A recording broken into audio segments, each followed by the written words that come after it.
Hey guys, welcome back to User Experience Points. This week I wanted to try something a little bit different. Instead of covering a specific game, we're going to talk about the subject of humane design in video games. Humane design is a simple concept. It's about game designers respecting the people that play their games as human beings.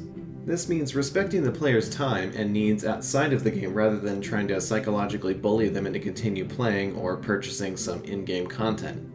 I was inspired to talk about humane design after it was covered on Extra Credits, and I realized that this is absolutely a video game UX designer's responsibility. So now let's look at two games whose humane design could be improved in certain areas. Hey, look at that, we're back on Monster Hunter 3 Ultimate already. This game actually has an excellent exit point that is a wonderful example of humane design, but it's messaged very poorly. Here's the first message that pops up when you try to quit the game. It asks if you want to quit the game and then warns you that if you quit without saving, your progress will be lost. So at this point, any player would assume that selecting yes would quit the game without saving, so they'll select no and then go in their house, wasting their time, and save there. But if you do select yes from this menu, then you get the option to save. But there's no indication that you're going to be able to save by selecting yes. This could easily be solved by just updating the messaging to be a bit more clear. Let this be a reminder to designers and developers that no matter how many cool things you put in a game, you have to communicate it properly to people. Speaking of badly communicating things to the player, let's talk about Bloodborne. Don't worry, I'm not talking about the way the game purposefully hides certain mechanics and items from you because it wants you to discover them. That's part of the fun. What isn't fun is seeing this screen for the first time and having a mini panic attack about your file being corrupted just because you exited the game like any other PlayStation 4 game instead of specifically going into the menu and selecting Exit Game. First of all, Exit Game doesn't indicate in any way that it's going to be saving your progress if you select it. Also, going into the menu and selecting Exit Game is never indicated as the proper way to close the game in order to have all of your progress saved.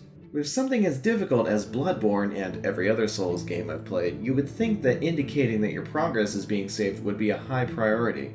You want to know for sure that you're not going to have to fight that really hard boss again. In spite of the poor way it's communicated, this is actually a pretty good example of humane design since you can quit anytime you want without losing any progress. You can even quit in the middle of combat, and then when you reload your game, you'll find yourself a safe distance from the monster you were just fighting. That's really impressive. Though before the most recent update, Bloodborne's loading screens were very long.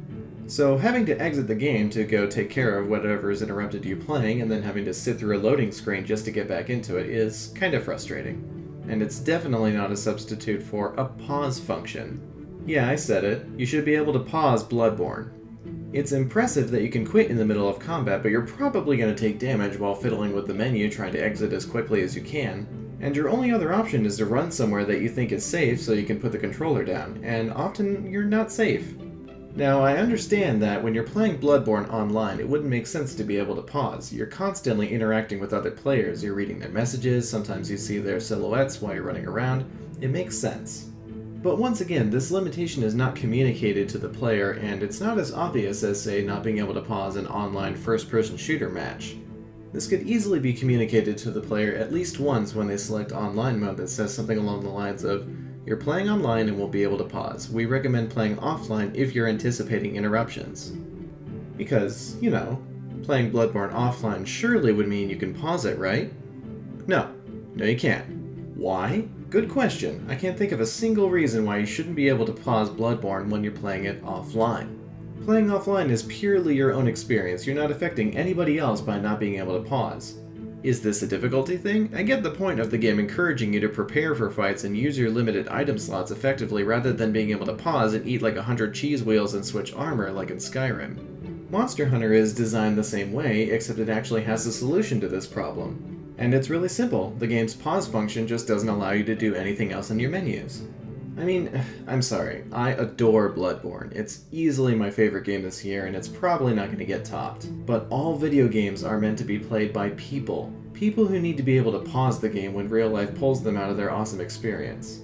Like when my cat climbs on my toy display cases and I have to get her down before she knocks something over.